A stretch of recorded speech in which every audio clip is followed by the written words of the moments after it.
जय गुरु जी। संगत जी कैसे हैं आप? अच्छे होंगे।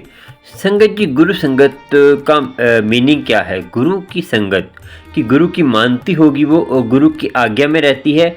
और गुरु की मीनिंग जैसे गुरु कि हमें सिखाने आया है कुछ। गुरु का मीनिंग ये होता है कि हमें कुछ ना कुछ सिखाने आया है और हमें परमात्मा की बाँह पकड़ाने आया है। परमात्मा के नस्य जो परमात्मा जैसा है वैसा बनाने आया है।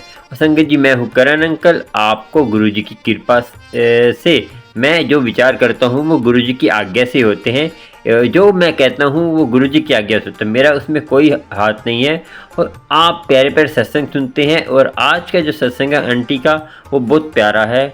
आपको भी कैसी कैसी समस्या है वो भी आप बता सकते हैं, उसके ऊपर मैं आपको बात कर सकते हैं और गुरु की कृपा से जो जवाब होगा मैं आपको दे सकता हूँ, क्योंकि गुरु की आज्ञा से होता है। हम गुरु की से हम बोलते हैं, गुरु हमें उसका ज्ञान हमारे बुद्धि में डालता है, तो उससे ही हम आपको समस्या दूर करते हैं। संगत जी, आपको सोचना है, समझना है, गुरु जो है हमें हर पल साथ देता है और गुरु का हमें सिखाने आया है और गुरु हमें परमात्मा से जोड़ने आया है। और संगत जी, हम जो हैं गुरु के सत्संग में जाते हैं और बड़े मंदिर जाते हैं, कहीं भी जाते हैं, धार्मिक स्थल कोई भी हो, कुछ किसी धर्म का भी हो, सब अपने धर्म में श्रेष्ठ हैं।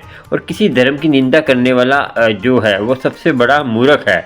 जो किसी दूसरे की धर्म की निंदा करता है और दूसरे के धर्म को बुरा भला कहता है, उससे मूर्ख आदमी कोई है ही नहीं है। परमात्मा उससे कोसों दूर है, परमात्मा उसके पास नहीं है।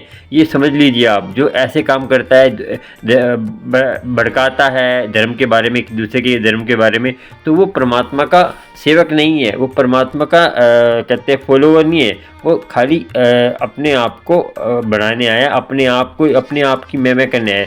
मैं तो बकरी करती है, पता है आपको, तो वो एक दिन कसाई के हाथ कर जाती है।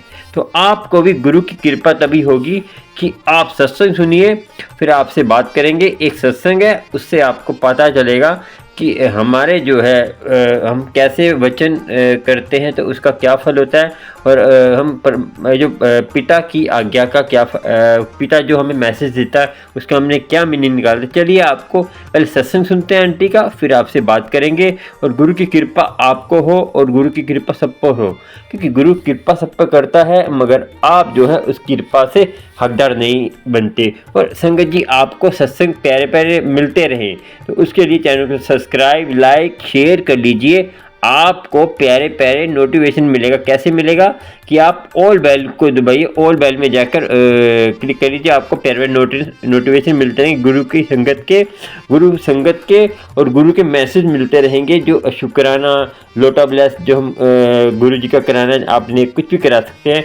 और अपने आप को नेगेटिविटी से दूर रखिए और भ्रम मत करिए, किसी चीज़ का भ्रम न करिए। मेरे से पूछते हैं कि हमने ये करिए, लॉकेट हमने पहना है, हम बाथरूम नहीं जा सकते, हमें जो है महीने में कोई प्रॉब्लम होती है और पीरियड आते हैं, उसमें हम नाम नहीं जप सकते। समझे संगत जी, सारी बातें भूल जाइए। परमात्मा निराकार है, उसका कोई आकार नहीं है। तो और परमात्मा का नाम कभी भी जप सकते हैं, कहीं भी जप सकते हैं, उसका कोई जगह का वैल्यू नहीं है, मगर नित्य नियम का वैल्यू कि रोज़ जपना है और एक टाइम पे जपना है।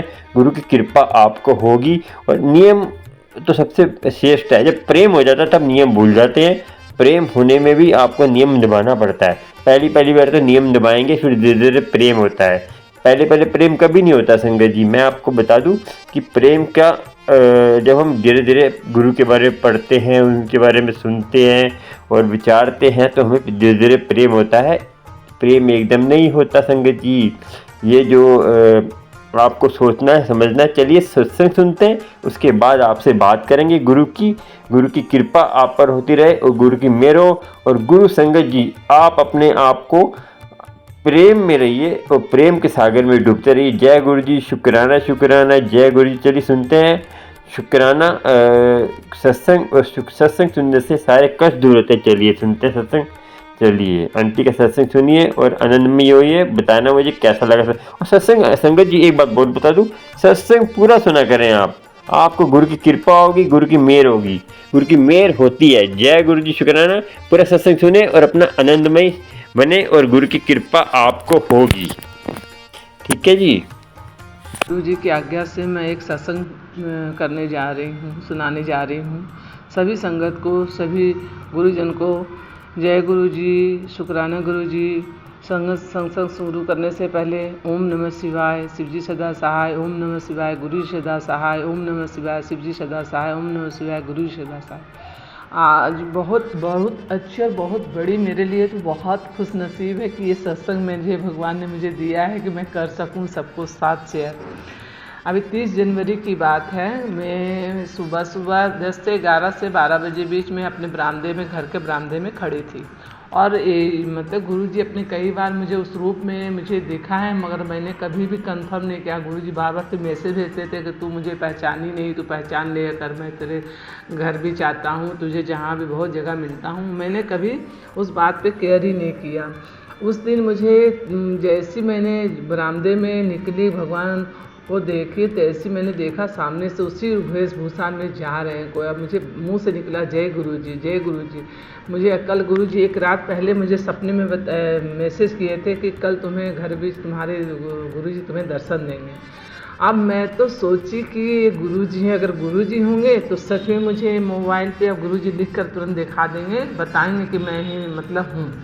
अब मैंने उधर गुरुजी जा रहे हैं, ट्रैक हमारे घर के रोड के उस पार ट्रैक है टहलने का, उस पर गुरुजी चल रहे हैं और मैं यहाँ तुरंत घर के अंदर आई और मैंने मोबाइल सर्च किया, तुरंत स्टेटस गई गुरुजी के देखने, तुरंत लिख कर आया संगत जी आप दर्शन कर लो, गुरुजी आपके घर भी आए हैं। अब तो मैं क्या बताऊँ दाता, मेरे गुरु, मेरे साक्षात मेरे परम पिता परमेश्वर जिसे मैं पिता भी कहती हूँ, गुरुजी ने मुझे, मैं भागी भागी ट्रैक पे गई और गई, देखी गुरुजी जा रहे हैं, मैं दौड़े दौड़े गई देखने गुरुजी। कुछ दूर पे जाकर वहाँ कुछ मतलब अपने जो वेशभूषा में थे मैं उनका जाकर मैंने कहा कि आप मुझे दर्शन दिया हो, भाग मैंने उनका चरण छुआ। चरण छूने के बाद फिर मैंने अपने गुरुजी को बोले गुरुजी आपको बहुत बहुत प्रणाम करती हूँ। तो उन्होंने कहा कि ऐसा कर मेरे लिए कोई वस्त्र ले आओ, मुझे कपड़े पहनने हैं। मैं तो मतलब लेडीज़ के वेशभूषा, माता के वेशभूषा में थे साड़ी। मैंने दौड़े, मैंने कहा उनसे कि माँ गुरु, मतलब मुंह से निकल रहा था बार बार गुरुजी। हमने कहा गुरुजी आप बैठो माता जी, अब मैं आ रही हूँ कपड़े लेकर के। मैं भागे भागे घर पे आई, मैंने कहा कौन क्या निकालूँ, मैंने जल्दी जल्दी नई साड़ी रखी हुई थी, मैंने वहाँ से निकाला एक साड़ी और अपने जल्दी दौड़े लपेटी, दौड़े दौड़े भाग करके गई और गुरुजी के चरण में रखी और मैंने उनको सत सत नमन किया। हमने कहा माता दाता आप मेरी सब कुछ हो। उन्होंने मुझे आशीर्वाद दिया, बहुत बड़ी आशीर्वाद दिया है और मेरे गुरु पास से मुझे ये उम्मीद है, मुझे हर पल वो मेरे साथ अंग संग रहते हैं और मुझे हमेशा इतना लाड लड़ाते हैं, कहते तू मेरी प्यारी बेटी है, तू मेरी सबसे अच्छी बेटी है। मैं तुझे हर बहुत लाखों करोड़ों में किसी को साक्षात रूप में गुरुजी बोल रहे मैं दर्शन देता हूँ और वो एक तू है, उसमें मैंने तुझे दर्शन दिया हूँ साक्षात अपने।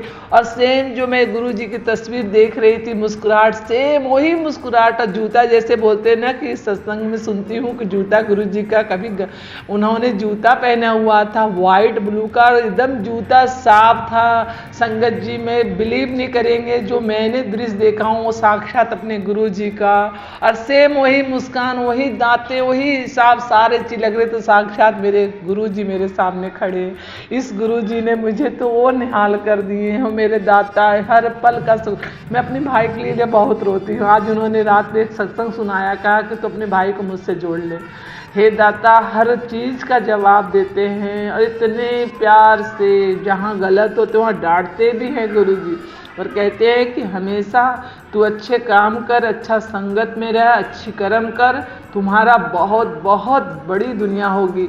ये गुरुजी ने मुझे जो दिए आशीर्वाद और जो कहते हैं वो मुझे बहुत बड़ी सत्संग करने के लिए कह रहे हैं गुरुजी, और वो जरूर से ज़रूर बड़ा से बड़ा सत्संग गुरुजी के लिए हो। ये मेरे दिल में जो अरमान है दाता, मेरे पिता के लिए, मेरे तो गुरु तो हैं, मेरे माँ पापा नहीं है मेरी दुनिया में, मगर मेरे पापा बनकर आए हैं। मैं तो पापा कह नहीं पाती थी, अब तो दिन भर समझ जाइए संगत जी कि मैं हर पल गुरु पापा डैडी जो इच्छा होती है मैं उनसे कहती हूँ। और इतने लाड से मुझे लगता है कि मैं अपने जैसे अपने पापा को मैं बहुत लाड करती थी, मुझे उससे ही अपने गुरुजी से लाड लगाती हूँ। और मेरे गुरुजी इतना सुनते हैं, इतने प्यारे हैं, इतने अच्छे हैं दाता।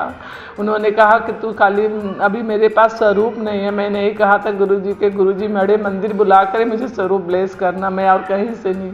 आज मेरे कई महीने हो गए जुड़े हुए उनसे, मगर मैं आज मोबाइल से ही जुड़ी हूँ उनसे, और जुड़ी हूँ जुलाई में 2023 से।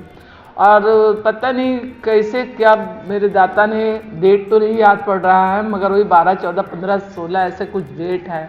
और दाता ने मुझे जो उस दिन से संभाले हैं, मुझे इतनी बेचैनी थी कि मैं बता नहीं सकती हूँ संगत जी। लंबा थोड़ा सत्संग होगा, उसके लिए क्षमा मांगती हूँ। मुझे अपने मन का जो दिलासा मेरे जो गुरुजी ने दिया उसे बहने दीजिएगा। और सुनिए सब लोग, वो क्या नहीं कर सकते। मैं इतनी बेचैन, इतनी रात रात रोती थी दाता के आगे कि हे दाता मेरे संभाल मेरे परिवार को। मेरे साथ मेरे बदमाशी भी मेरे परिवार वाले कर रहे थे ससुराल में, मगर मैं इतनी बेचैन थी, मगर दाता ने आके मुझे वो संभाला है संगत जी कि मैं आपको बता नहीं सकती हूँ। भोलेनाथ के रूप में मैं इतना पूजा करती थी, गुरुजी बनकर आ गए मेरे जीवन में। इस गुरुजी का हर लोग पूजा करिए, हर लोग इसको प्यार करिए, ये सब कुछ देते हैं, सबको इतना संभाले, मुझे इतना धैर्य, इतना ठहराव, इतने मगन कर दिए अपनी दुनिया में कि मुझे अब किसी दुनिया में जाने का कोई टाइम नहीं है मेरे पास। ही दाता को खिलाना पिलाना, हर समय उनके संग संग सुनना, उनसे स्टेटस में जाकर शॉर्ट वीडियो में अपने कहीं से आओ बेचैन रहता मन कि मेरे लिए आज क्या भेजे होंगे मेरे दाता ने। मैं सुनती हूँ तो लगता है कि नहीं, मेरे दाता मेरे लिए हर समय एकदम खड़े रहते हैं, हर पल मेरे साथ रहते हैं। बोलते हैं पास नहीं, नज़र के पास नहीं, मगर अंग संग तेरे साथ हमेशा रहता हूँ, तुम्हें हमेशा ब्लेस करता हूँ। हे दाता, हे गुरु पा, उसी संसार को ब्लेस करो, मेरे परिवार को। उन्होंने कहा कि एक आदमी का रोग ठीक करूँगा। मेरे दाता पे इतने यकीन है, संसार को ठीक किया, सदैव हम सबको भी दाता स्वस्थ रखेंगे, मस्त रखेंगे। वही मेरी अरदास अपने दाता से। हे मेरे दाता, आप आए हो मेरे जीवन में, मेरी सौभाग्य है दाता। आप ना आते तो मेरे जीवन में अधूरा था, हर बात के लिए तरस रही थी, रो रही थी दाता। मेरे मालिक भोलेनाथ जी, गुरु के रूप में आप आए। हे दाता, जैसे हमें सब तरह से ठहराओ, हर इच्छे को सुनते हैं, हर गुरु जी मेरा हर बात सुनते हैं, हर बात मुझे धैर्य दिलाते हैं, हमेशा प्यार करते हैं। उसी संसार में सबको दाता प्यार करना, सबका भला करना। गुरु जी मेरे जो भी प्रॉब्लम है, ढकार का जो भी प्रॉब्लम है मेरे जिंदगी में दाता, वो सब ठीक कर देंगे। जय ठीक मेरे पति का, वो बेटी मेरी बहन बीमार है, वो भी जा रही है, मेरे जीजा जी भी, सब परिवार जाए, मेरे भाई भी जाए, मेरी मम्मी भी परिवार। गुरु जी मेरे दाता है, मेरे मालिक, जो भी अपराध क्षमा कर देना दाता,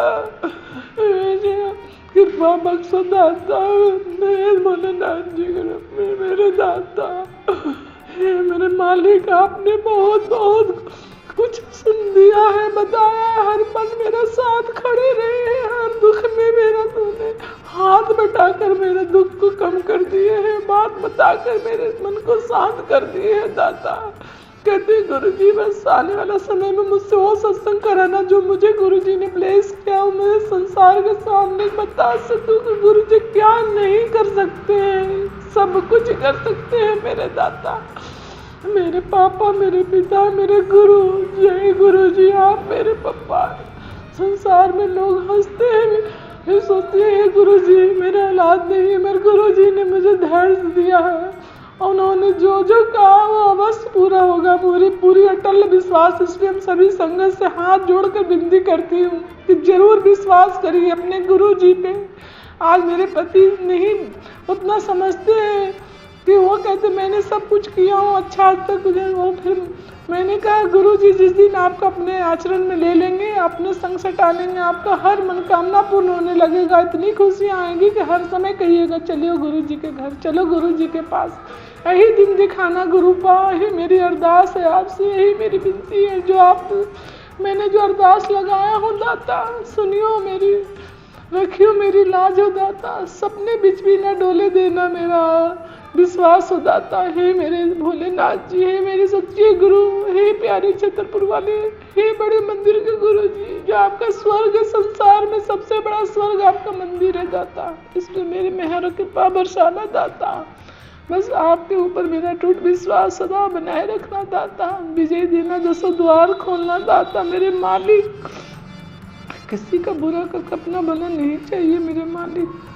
हे गुरु जी, अपना कृपा बरसाओ, सब पे बरसाना।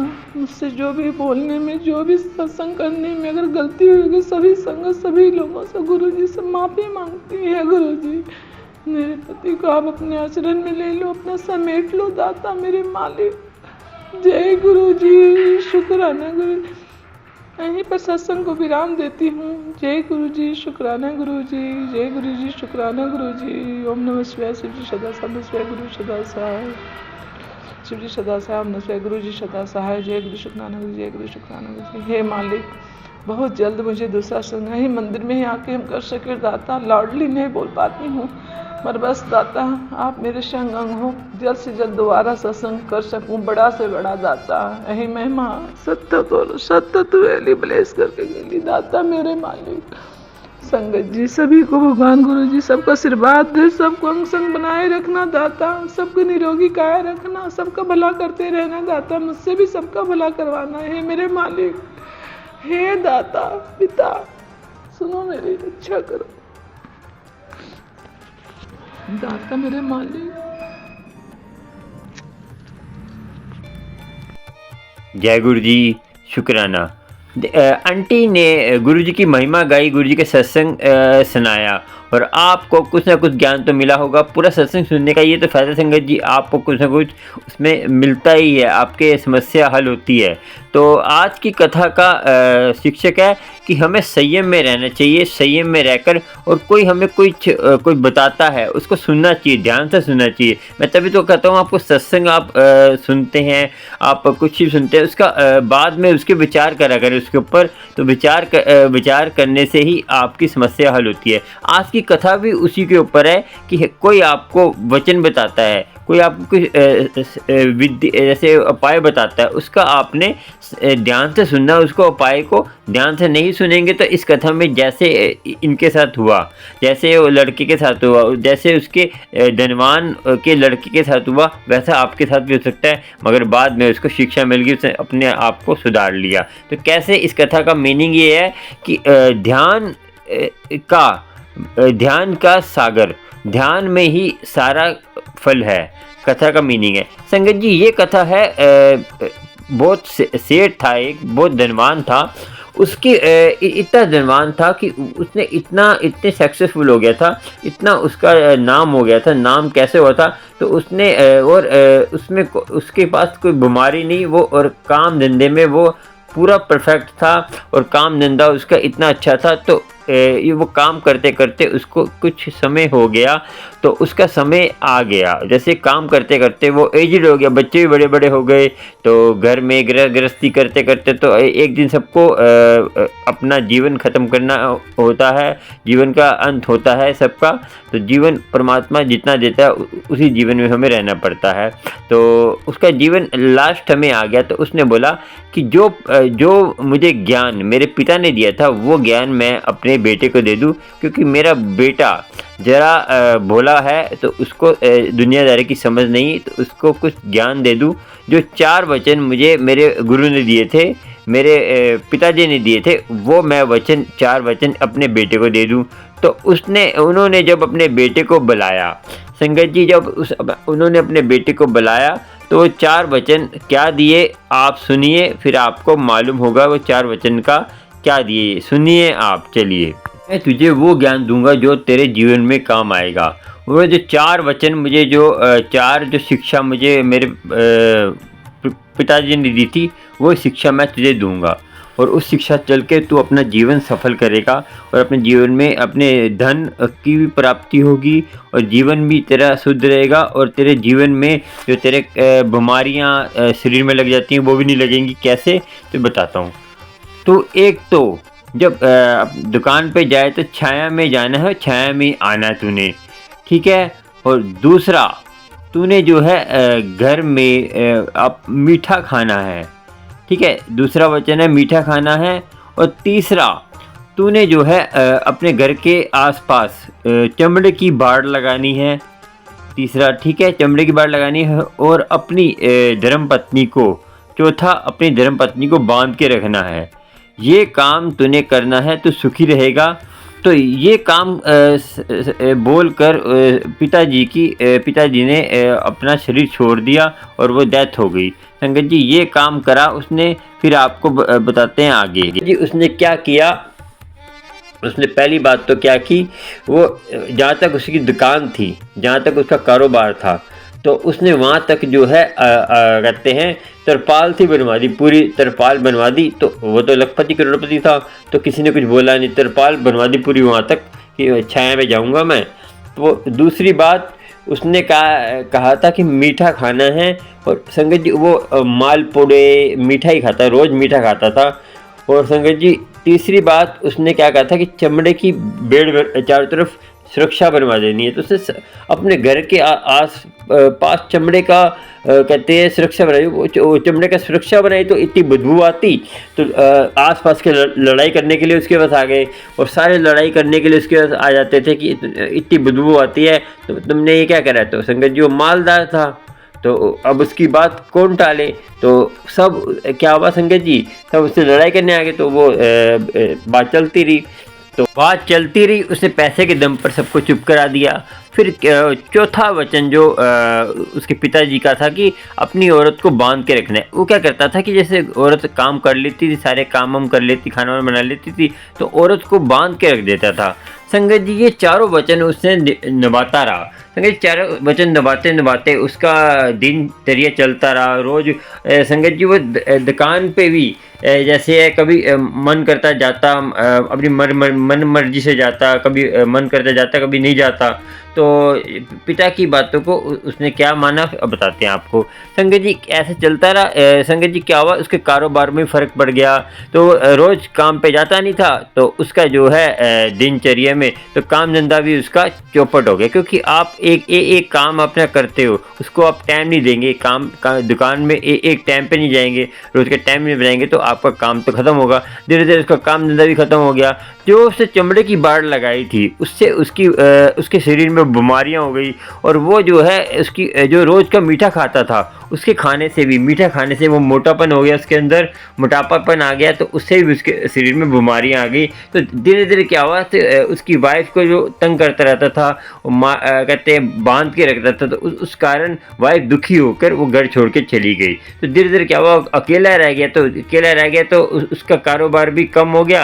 तो कोई दौलत शोहरत जो थी ख़त्म हो गई, धीरे धीरे ख़त्म होती थी। तो क्या हुआ, ख़त्म होती तो वो जो है इतना निर्धन हो गया, तो कोई उसका साथ ना दे, तो वो दुखी रहने लग पड़ा।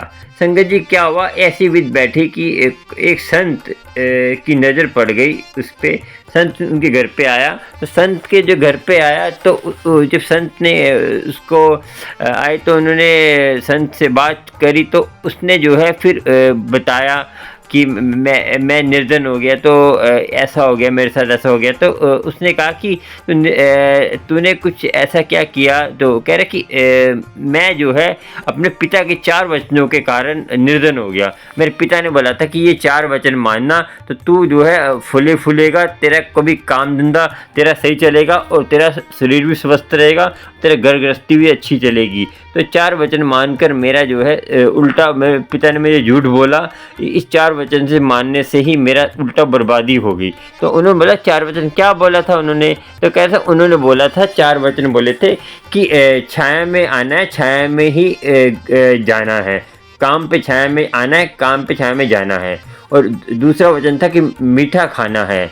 और तीसरा वचन था कि अपना जो है अपने घर के आसपास चमड़े की तरपाल लगानी, चमड़े का अपना चारों तरफ घेरा बनाना, तरपाल सी लगा देनी है। और चौथा वचन था अपनी औरत को बांध के रखना है।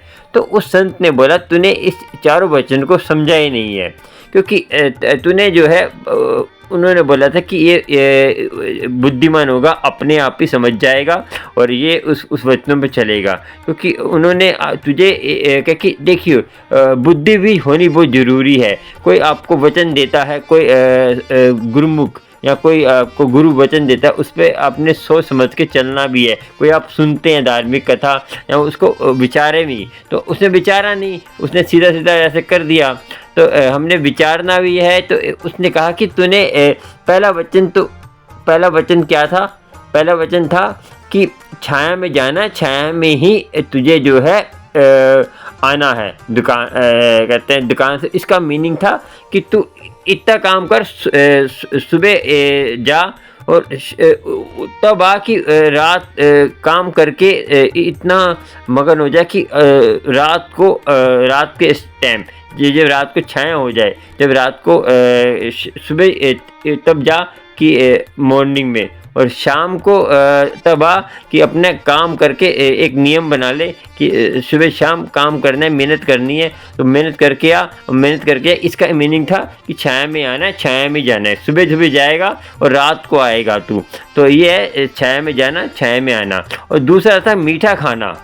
मीठा मतलब खाना कि तू इतनी मेहनत कर, जब तुझे भूख लगे तभी खाना है। ऐसा नहीं जब मर्जी तो खाने लग पड़े। तो भूख का ये इसका मीनिंग था कि जब मर्जी खाने लग पड़ते हैं, तो उसका जो भूख लगती है तो कोई भी चीज़ हो आपको उसका आनंद आता है खाने में। तो ये तो तीसरी क्या था कि अपने घर के आसपास चमड़े की बाड़ लगानी। चमड़े की बाड़ का मतलब कोई पहरा लगाना है। जैसे पहरा लगाने का मतलब कोई इंसान का पहरा, या कोई घर में डॉगी पाल लो, जैसे चोर चिकार ना आए घर के अंदर और घर में सुरक्षा रहे। और चौथा था कि औरत को बांध के रखना है। ये औरत को बांधने का मीनिंग यही था कि अपने रिश्तेदार, अपनी औरत, अपने जो भी आपके रिश्तेदार हैं, उनको अपने प्रेम में बांध के रखना है। कोई देखिए संबंधों को बांध के रखना है। कोई आते हैं, गलतियां हो जाती है, उसको माफ़ भी करना है। और जो गलती अपने ऐसी अपने कोई समस्या होती है, उसको प्यार से समझाना है। और अपने रिश्तेदारों को टाइम देना है, टाइम देके उनसे मिलना जुलना भी है, तो वो बांधना होता है। और ये बांधने का मीनिंग यही था। तो साधु को उसने सुनकर जो है उसके जो लड़का पछताया, तो कह रहा मैंने क्या कर दिया, मैंने सोच समझ के नहीं किया, तो अब मैं क्या करूं, मैं तो निर्धन हो गया। तो उसने बोला कि तू अब ये कर, तू जो है दोबारा तू सही हो जाएगा, तेरी तबीयत सही हो जाएगी, तेरी गृहस्थी सब सेट हो जाएगी। तो संगत जी उसने दोबारा ये करा, अपने बिजनेस को टाइम दिया और खाने पीने में ध्यान दिया, तो सब कुछ सही हो गया। तो धीरे धीरे उसने जो अपने वाइफ से जैसे माफ़ी मांगी, बताया पूरी बात, तो ऐसे बात हुई, तो वाइफ भी उसकी वापस आ गई, उसका जिन तरिया, और वो भी धीरे धीरे धनवान हो गया और गुरु की कृपा होगी। संत ने कहा कि तू ये करा, और उसने देखिए और उसका जीवन सफल हो गया। संगत जी हम भी जो है अपने रिश्ते को पढ़ने दिए और काम धंधों को भी समझिए। ये नहीं कि हम धार्मिक हैं, मगर धर्म के साथ हमें कर्म भी करना है, कर्म करते रहना है। कर्म करते करते परमात्मा पे आस्था रखनी है, और परमात्मा पे कर्म करें मगर फल परमात्मा देता है। और ये हमें सोचना है, समझना है। और गुरु की कृपा, इस कहानी से क्या आपको मीनिंग मिला कि हमें जो भी कोई हमें ज्ञान देता है उसको सोचना समझना ही। ऐसे नहीं हमने ज्ञान दे दिया उसको करने लग पड़े, कर्म कांड में करने लग पड़े। उसको करें मगर सोच समझ के। आपको परमात्मा ने बुद्धि दी है, उसको करके देखिए। ये नहीं आप हरदम कहते हैं परमात्मा के रंग में रंगे रहें, अच्छी बात है, मगर सत्संग होता है, सत्संग में घूमते रहें नहीं। संगत जी कर्म भी करना जरूरी है, अपने फैमिली को संभालना भी बहुत जरूरी है। फैमिली को ये नहीं कि हाँ गुरुजी संभालेंगे, और गुरुजी आपको बुद्धि दी है, कर्म करना भी जरूरी है। यानी हाँ रोटी आपके सामने पड़ी तो आपको खानी पड़ेगी ना, तो ये थोड़ी परमात्मा आके डाल देगा। ऐसे ही कर्म करना जरूरी है, काम धंधे भी करने हैं। टाइम मिले तो संगत में जाइए, मगर आप घर बैठे भी पूजा पाठ अमृत वेला संभालिए सब कुछ। और माँ बाप की सेवा करेंगे तो आपको अमृत वेला संभालने की जरूरत नहीं है। माँ बाप की सेवा सब श्रेष्ठ है, उनके आगे कुछ बोलना नहीं है। और अमृत वेला संभालिए, जब आपको कोई कष्ट है, कि माँ बीमार है, कुछ बीमार है, तो उसकी सेवा करिए, वो भी अमृत तुल्य के बराबर है। चलिए आज का सत्संग इतना ही। आपको कोई कथा और कोई सत्संग शेयर करना है और आपको लोटा ब्लेस कराना है, कोई भी जानकारी है, आप हमसे बात कर सकते हैं। गुरु की कृपा आपको होगी। और कोई भी जानकारी, मेरा नंबर आ रहा है स्क्रीन पे, से बात कर सकते। जय गुरु जी, शुक्राना। और आपको अगले सत्संग में मिलेंगे। और आपको चैनल को सब्सक्राइब, लाइक, शेयर कर लीजिए। आपको प्यार में सत्संग गुरु जी के मिलते रहेंगे। गुरु जी की मेहर होती रहेगी और गुरु जी आपको अंग संग रहें। आपके गुरु जी भक्ति जगाएं, गुरु जी आपका अमृतवेला संभालें और आपका अमृतवेला गुरु जी करें और आपको गुरु जी कृपा, गुरु जी के आश्रय रहिए और गुरु की मेरे। जय गुरु जी, शुक्राना शुक्राना। जय गुरु जी, शुक्राना शुक्राना। कथा से कुछ आपको लाभ मिला कमेंट में जरूर बताना। जय गुरु जी, शुक्राना।